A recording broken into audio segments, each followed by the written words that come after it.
રાજ્યકક્ષા મંત્રી જગદીશ વિશ્વકર્મા પૂરગ્રસ્ત લોકો માટે રાહત કીટ લઈને સુઈગામ જવા રવાના થયા છે। 15 કિલોની 3300 કીટ સાથે પૂરગ્રસ્ત વિસ્તારોની મુલાકાતે પહોંચ્યા। રાજ્યકક્ષા મંત્રી જગદીશ વિશ્વકર્માના બનાસકાંઠાના સાંસદ ગેનીબેન પર તેઓએ પ્રહાર કર્યા।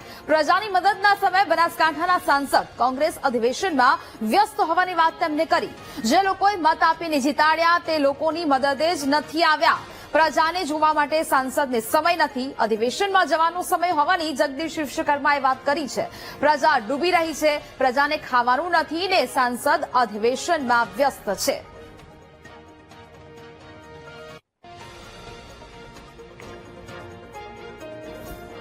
રાજ્યકક્ષાના મંત્રી સુઈગામ જવા માટે રવાના થયા છે। રાહત કીટ સાથે પૂરગ્રસ્ત વિસ્તારની મુલાકાત તેઓ લેવા માટે રવાના થયા છે। જોકે તે વચ્ચે હવે તેઓએ સાંસદ ગેનીબેન પર આડકતરી રીતે પ્રહાર કર્યા છે।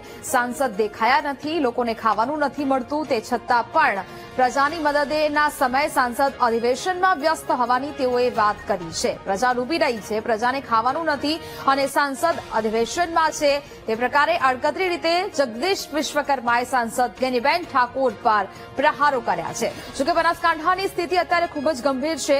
વરસાદ શાંત થયો છે, પરંતુ હજુ સુધી પાણી નથી ઓસર્યા અને તેને કારણે લોકો સતત હાલાકીનો સામનો કરી રહ્યા છે અને હવે અનેક સંસ્થાઓ છે તે પણ મદદે પહોંચી છે।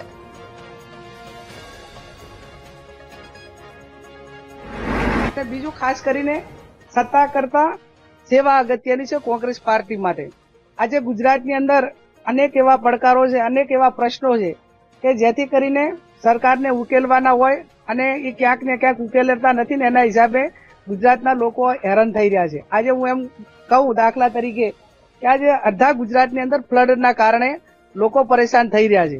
એ ફ્લડને કારણે આજે 30 વર્ષથી ભારતીય જનતા પાર્ટીનું શાસન ગુજરાતમાં છે। જે કોંગ્રેસના સમયગાળામાં જે ડેમો બનાવ્યા એના પછી ગુજરાતની અંદર કોઈ જિલ્લામાં કે કોઈ ઝોનની અંદર કોઈ એવા મોટા જળાશય નથી બન્યા કે જેથી કરીને પાણીનો સ્ટોરેજ થાય। અધ્યક્ષનો પણ એમનો પોતાનો પગાર તમામે તમામ પગાર એમણે સરકારના રાહત ફંડમાં જમા કરાયો છે। બનાસ ડેરી દ્વારા પણ લગભગ ખાદ્ય સામગ્રી તમામે તમામ જે તે અહીંયા 15 કિલોની કીટ તૈયાર કરી એવી જ આખી કીટ તૈયાર કરી અને કલેક્ટરને સુપ્રત કરવાના છે અને નીચે સુધી પહોંચાડવાની વ્યવસ્થા કરી છે। સાથે સાથે બનાસ ડેરીએ પણ ફૂડ પેકેટ હોય, દૂધની બોટલ હોય, પાણીની બોટલો, આ તમામે તમામ વસ્તુઓ એ બનાસ ડેરીના કર્મચારીઓ પોતાના પગારમાંથી આપી અને પણ સરાહનીય કામ કર્યું છે। દુઃખની વાત એ છે કે બનાસકાંઠા જિલ્લાના જે સાંસદ છે, જ્યારે બનાસકાંઠા પૂરગ્રસ્ત પરિસ્થિતિમાં ડૂબ્યું છે, એની જનતા ડૂબી છે, ભારતીય જનતા પાર્ટીના તમામે તમામ કાર્યકર્તા, ધારાસભ્યો, પૂર્વ ધારાસભ્યો, બનાસ ડેરી પોતે, અધ્યક્ષશ્રીઓ, માન્ય મુખ્યમંત્રીશ્રી પોતે અહીંયા આવી રહ્યા છે, ત્યારે બનાસકાંઠાના સાંસદ ગેનીબેન ઠાકોરને અહીંયા ગુજરાતની પ્રજાને જોવા માટેની ચિંતા નથી અને કોંગ્રેસના અધિવેશનમાં જવાનો સમય છે। આ ખૂબ જ દુઃખદ ઘટના છે।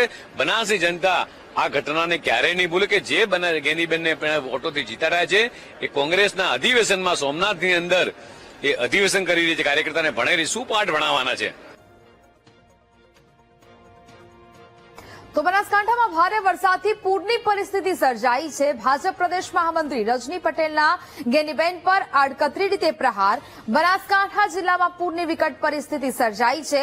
બનાસકાંઠાના સાંસદ હજુ પણ પૂરગ્રસ્ત વિસ્તારોમાં પહોંચ્યા ન હોવાના આક્ષેપ તેઓએ કર્યા છે। ભાજપના કાર્યકરો સમાજની વચ્ચે રહીને કામ કરશે, લોકોને જ્યારે પણ જરૂર પડશે ત્યારે ભાજપના કાર્યકરો હાજર રહેવાની વાત તેઓએ કરી છે। બનાસકાંઠામાં અને અન્યત્ર જ્યારે આ પ્રકારની પરિસ્થિતિ સર્જાઈ હોય ત્યારે ભારતીય જનતા પાર્ટીનો કાર્યકર્તા તો સતત ત્યાં પહોંચતો જ હોય છે।